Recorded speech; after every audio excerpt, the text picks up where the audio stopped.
बच्चों, स्वागत है आपका दूरदर्शन उत्तराखंड के ज्ञानदीप कार्यक्रम में। बच्चों, आज हम इस कार्यक्रम में पढ़ेंगे कक्षा 8 एनसीईआरटी की गणित, जिसमें अध्याय 3 चतुर्भुजों को समझना की प्रश्नावली 3.3 के कुछ प्रश्नों को हल करेंगे। तो बच्चों, कार्यक्रम शुरू करने से पहले शुरू करते हैं माइंडफुलनेस एक्टिविटी। बच्चों, इसमें आपको पता ही है, रोज की तरह आपने अपनी आंखें बंद करनी है और सहज स्थिति में बैठ जाना है। अपनी कमर को सीधा रखना है और आंखें बंद करके लंबी लंबी सांसें लेनी है अंदर और छोड़नी है। आती जाती सांसों पे आप अपना ध्यान केंद्रित करेंगे। महसूस करेंगे कि आपके नाक में जब हवा जा रही है अंदर तो वो ठंडी हवा है, और जब बाहर निकल रही है तो वो गर्म हवा है। उस आती जाती हवा पर आप ध्यान केंद्रित करेंगे। तो बच्चे शुरू करें।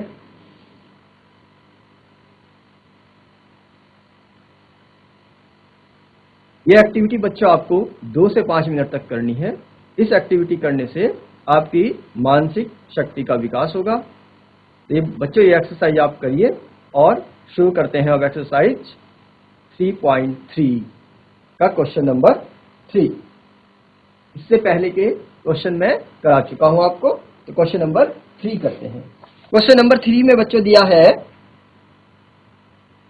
क्या एक चतुर्भुज ABCD समांतर चतुर्भुज हो सकता है यदि फर्स्ट, सबसे पहले इसमें क्वेश्चन नंबर 3 में दिया है, फर्स्ट इसमें दिया है शर्त। ये शर्त दी है कि angle D plus angle B equal to 180 degree. तो हमें कहा है एक चतुर्भुज ABCD समांतर चतुर्भुज हो सकता है। तो आप बना के देख लीजिए एक चतुर्भुज। इस तरह से एक चतुर्भुज की रफ आकृति बना के देख लीजिए। उसका नाम रख लीजिए A, B, C और D। अब देखिए इसमें कौन कौन से एंगल हमें कहे गए हैं, एंगल D और एंगल B। और पूछा गया है कि यदि इनका योग 180 अंश है तो क्या ये समांतर चतुर्भुज हो सकता है। तो बच्चों, एक स्थिति में ये समांतर चतुर्भुज हो सकता है कि यदि इसका प्रत्येक कोण 90 डिग्री का हो। तो हम क्या लिख सकते हैं, हाँ, यदि चतुर्भुज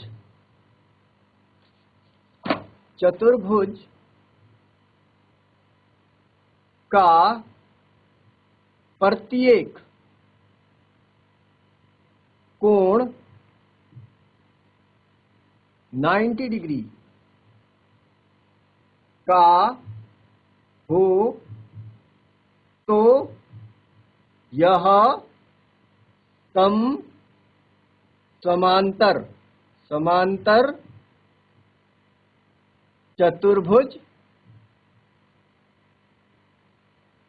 चतुर्भुज हो सकता है।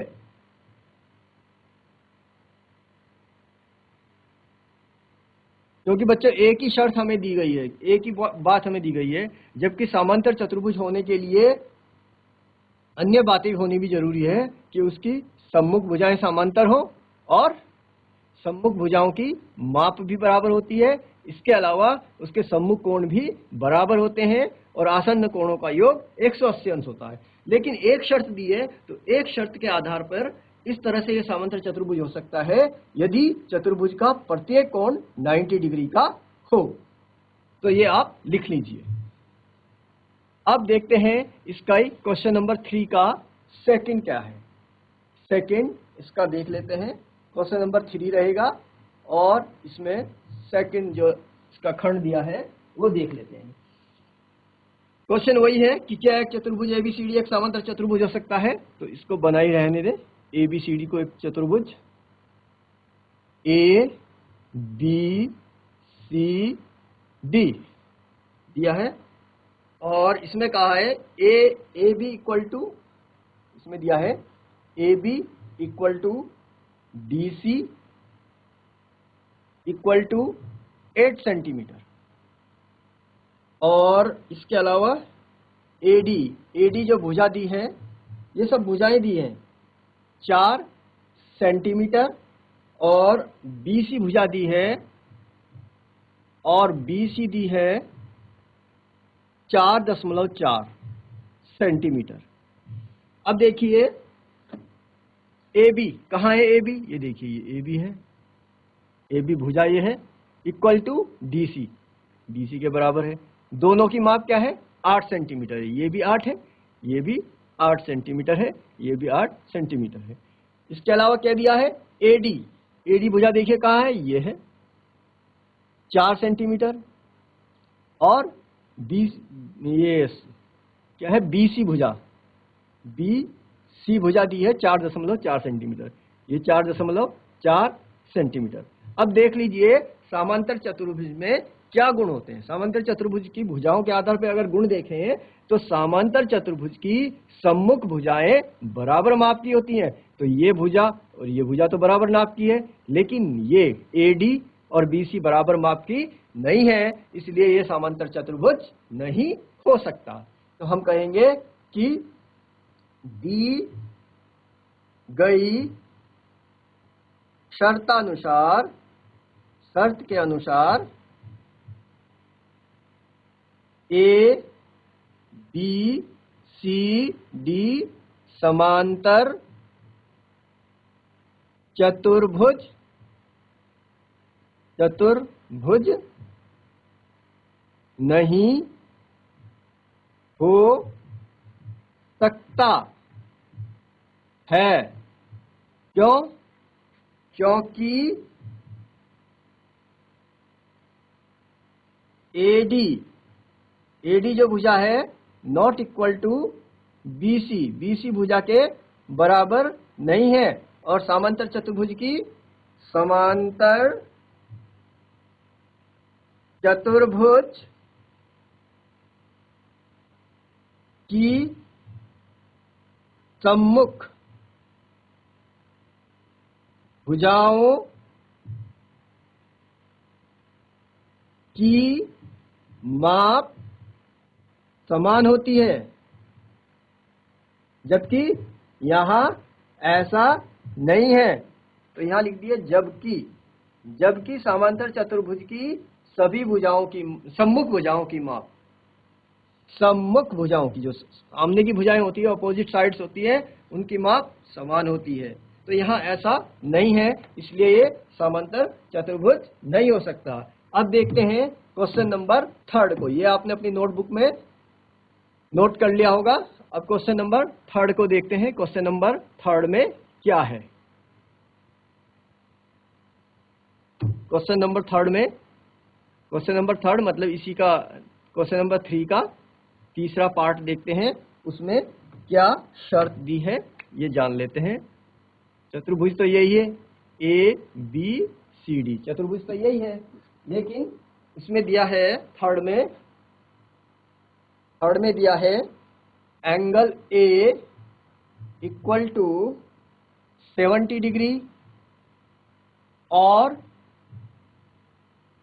Angle C equal to 65 degree.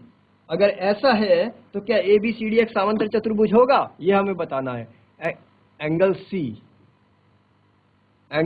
Equal to, ए देखिए ये है और एंगल सी ये है, इसको हमें दिया है 70 डिग्री और ये दिया है 65 डिग्री।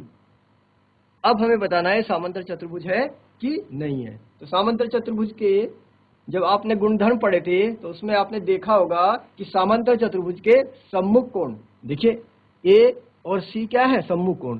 सम्मुख कोण की माप बराबर होती है, लेकिन यहां नहीं है, ठीक है ना। तो हम कहेंगे समांतर चतुर्भुज के सम्मुख कोणों की माप समान होती है, समान होती है, जबकि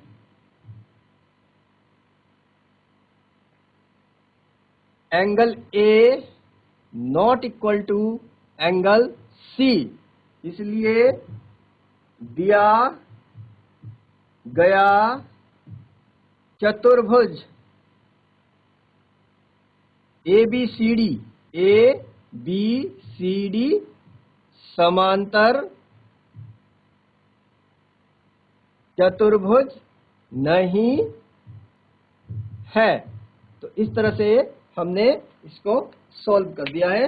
अब क्वेश्चन नंबर 4 को देखते हैं। क्वेश्चन नंबर 4 में क्या करना है ये देखते हैं। ये आपने नोट कर लिया होगा अपनी नोटबुक में।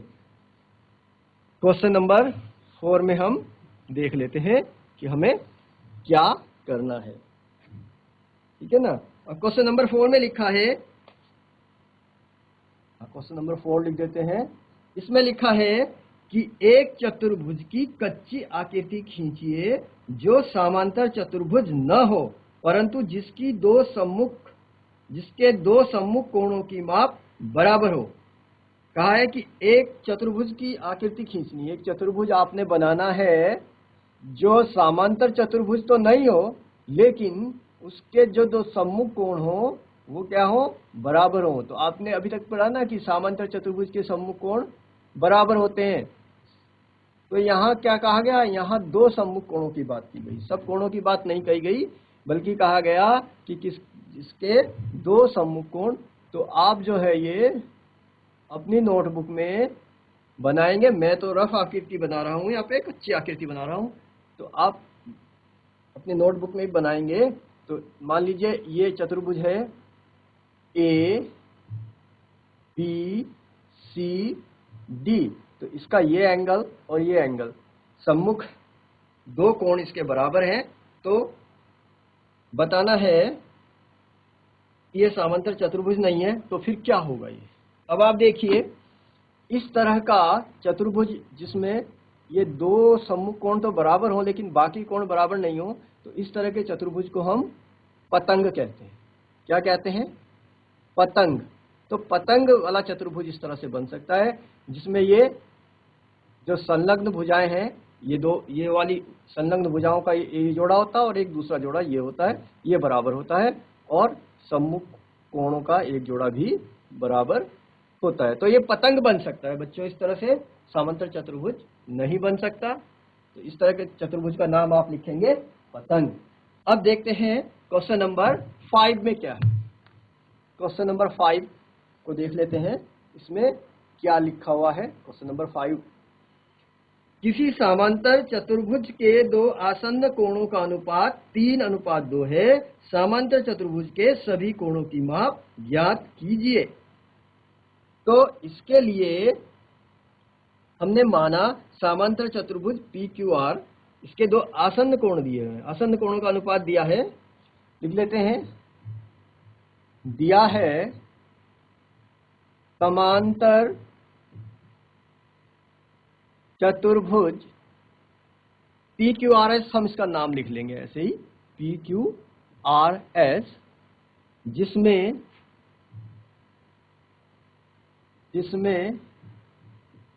आसन्न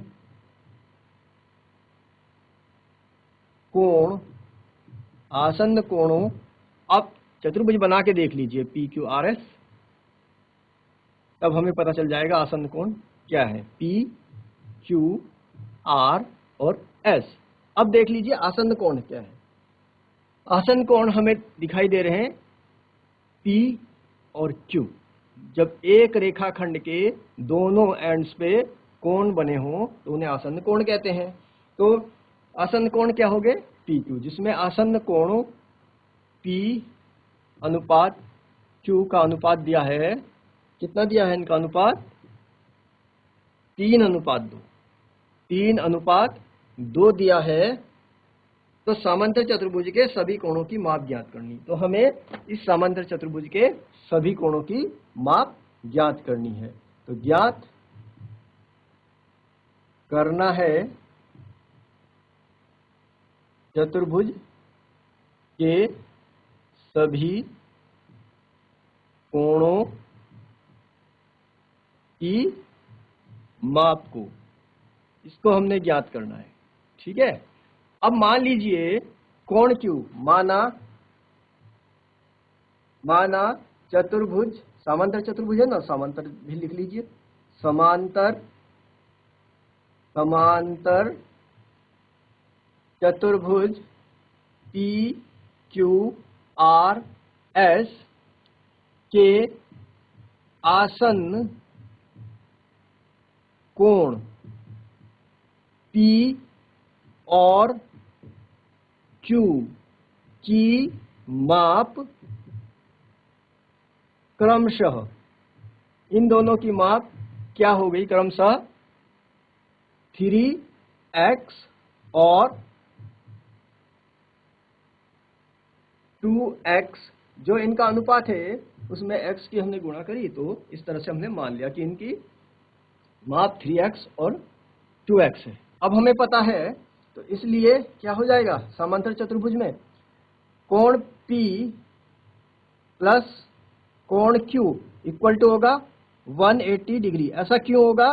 क्योंकि समांतर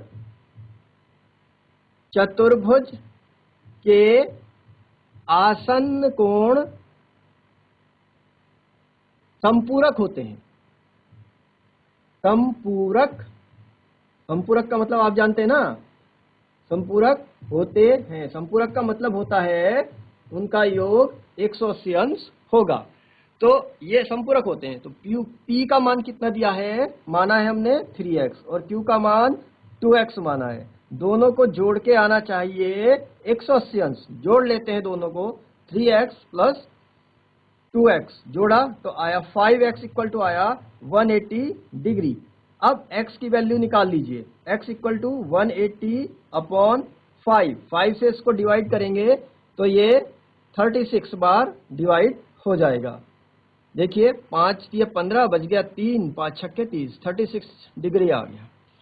अब इस तरह से हम P का मान निकाल सकते हैं। देखिए एंगल P जो हमने माना था 3x है, तो x का मान रख लीजिए इसमें, तो एंगल P बराबर हो जाएगा 3 इंटू 36 डिग्री। इसकी गुणा कर लीजिए, 3 छक्के 18, 3 तिया 9 और 10, 108 डिग्री हो गया। इसी तरह से अगला एंगल क्या है Q।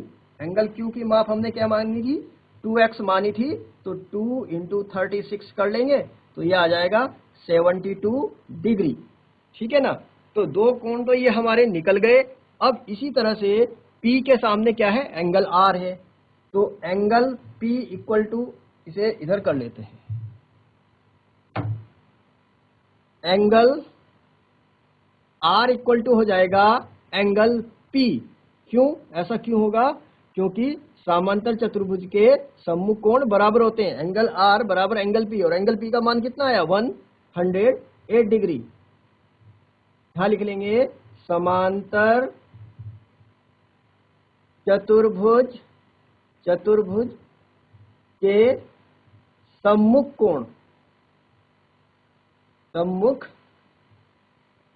कोण बराबर होते हैं, ये कारण यहां पे लिख लेंगे। और इसी तरह से एंगल S इक्वल टू हो जाएगा एंगल Q 72 डिग्री। इसमें भी कारण यही लिख लीजिए कि समांतर चतुर्भुज के सम्मुख कोण बराबर माप के होते हैं। तो इस तरह से हमने समांतर चतुर्भुज के सभी कोणों की, जो दिया था चतुर्भुज, उसके सभी कोणों की माप बता दी है। तो एंगल P इक्वल टू आया है 108 degree, angle Q equal to आया है 72 डिग्री, और angle R equal to 108 degree, और चौथा कोण और एंगल S इक्वल टू आया है 72 डिग्री। तो इस तरह से ये प्रश्न सॉल्व हो गया है। अब आपने, ये क्वेश्चन नंबर 5 था। अब देखेंगे हम क्वेश्चन नंबर 6 को। क्वेश्चन नंबर 6 को कैसे करेंगे ये हम देखते हैं। बच्चों, आपने जो ये प्रश्न किया है ये अपनी नोटबुक पे नोट कर लेना है, और फिर इसको करने की प्रैक्टिस करनी है आपने बच्चों। ठीक है बच्चों, इसको बार बार करने की प्रैक्टिस। जो समांतर चतुर्भुज के आपको गुण बताए हैं उनको आपने याद रखना है। उन्हीं गुण धर्मों के आधार पे ये प्रश्न हल होंगे। यदि आपको समांतर चतुर्भुज के गुण धर्म याद नहीं होंगे तो ये प्रश्न आपसे नहीं हो पाएंगे। तो बच्चों अब क्वेश्चन नंबर 6 कर लेते हैं। किसी समांतर चतुर्भुज के दो आसन्न कोणों की माप बराबर है। कोई समांतर चतुर्भुज हमें दिया है, इस तरह से मान लीजिए ये समांतर चतुर्भुज दिया है ए बी सी डी, और इसके दो आसन्न कोण दिए हैं। आसन्न कोण तो अभी बताए थे ना आपको, एंगल ये और एंगल ये, इन दोनों की माप हमें बराबर दी गई है कि ये एंगल और ये एंगल आसन्न कोण बराबर है। समांतर चतुर्भुज के सभी कोणों की माप ज्ञात कीजिए। तो इसको करने के लिए बच्चों हम ऐसा करेंगे कि माना समांतर चतुर्भुज के दो आसन्न कोण प्रत्येक x डिग्री का है। ये मान लीजिए, माना समांतर चतुर्भुज के आसन्न कोण प्रत्येक x डिग्री का है। हमें कहा गया है ना कि जैसे एंगल A है इक्वल टू एंगल B है, ये दिए ना दो आसन्न कोण। समांतर चतुर्भुज के दो या दिए गए दो आसन्न कोण प्रत्येक x डिग्री का है। इनकी हमने माप x मान ली। तो अब देखते हैं कैसे होगा इस बार। तो angle A plus angle B equal to होना चाहिए 180 डिग्री। क्यों?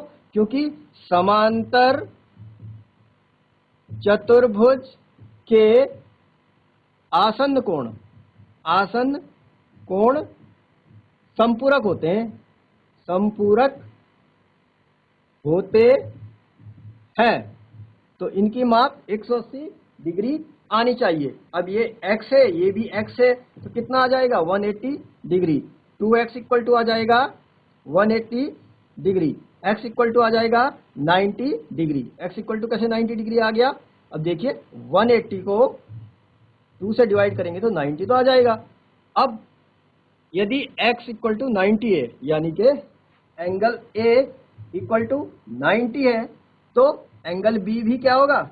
90 होगा। एंगल B भी 90 डिग्री होगा और एंगल C भी 90 डिग्री होगा। एंगल C 90 डिग्री क्यों होगा?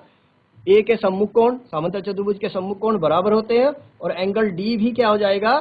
90 डिग्री हो जाएगा। ऐसा क्यों होगा?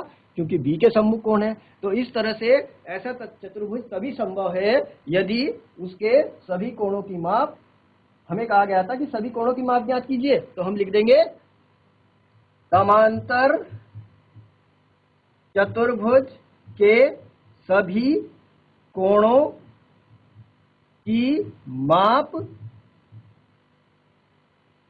90 डिग्री होगी। 90 डिग्री होगी। इस तरह से ये प्रश्न सॉल्व होगा। तो बच्चों ये आपने क्वेश्चन नंबर 6 तक देख लिए हैं। और यदि बच्चों किसी कारणवश ये छूट गया है आपका देखने से, तो आप डीडी दूरदर्शन के ज्ञानदीप कार्यक्रम को YouTube चैनल पर देख लीजिए, वहां पे आपको ये मिल जाएगा। ठीक है बच्चों, थैंक यू।